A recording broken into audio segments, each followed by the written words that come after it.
Welcome to Dice Breakers. Today we're going to be talking about Codenames. This is a word game that pits two teams of spies against each other.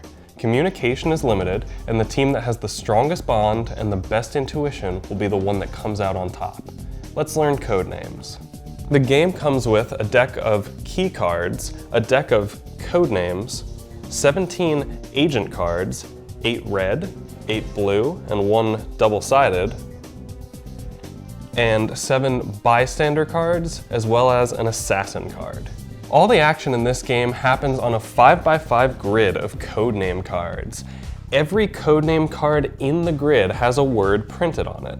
There's a blue team and a red team, both of which will choose a spy master who has access to a key. This key indicates the location of blue and red agents on the grid, as well as the location of civilians and the assassin. It's the job of the blue spy master to get the blue team to pick all of the codenames corresponding to blue agents. It's the job of the red spy master to get the red team to pick all of the codenames corresponding to red agents. Whichever team achieves their goal first, without revealing the assassin card, will be the winners. Each team should elect a spy master. From here on out, the spy masters can never communicate about the game in any way except when giving a clue. Deal out a 5x5 grid of codenames. The two spy masters will draw one key card, placing it where they can both read it and where nobody on their teams can read it. We recommend having the two spy masters sit on their own side of the table. One team will have 9 agents indicated on the key. The two-sided blue and red agent should be flipped to that color. That team gets the advantage of going first, but gets the disadvantage of needing to find one extra agent. Let's suppose that the blue team is going first. The blue spy master now gives the blue team a clue. That clue should be exactly one word followed by a number. For example, banana 2, or eagle 4, or round 3. The word should indicate the codenames of blue agent cards. The number indicates how many codenames the blue spy master is referring to. Let's say that the clue round 3 was given.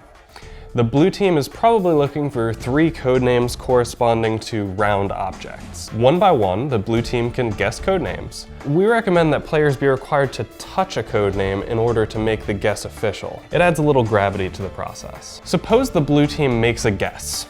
Circle, since circles are round. There are 4 possibilities.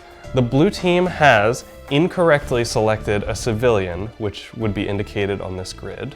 The blue spy master would indicate this by adding a civilian to the codename card for circle. The blue turn would then be over. Or the blue team has incorrectly selected a red agent.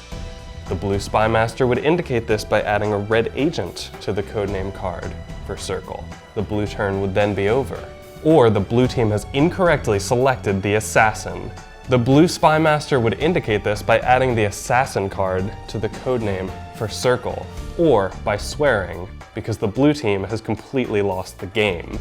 The last possibility is that the blue team has correctly selected a blue agent. The blue spy master would indicate this by adding a blue agent to the codename card for circle.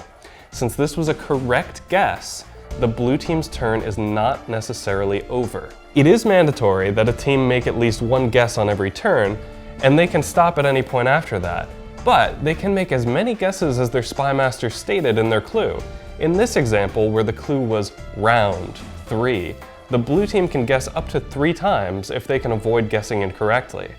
If a team guesses perfectly on any turn, 3 times, in the case of round 3, they can make an optional bonus guess. When one team's guesses are over, the other team's spy master gives a clue and their team guesses. Play will continue back and forth until one team reveals all of its agents and wins, or until one team reveals the assassin and loses. That's it. The rest of this video is going to outline restrictions that the spy masters need to live by when they're giving clues.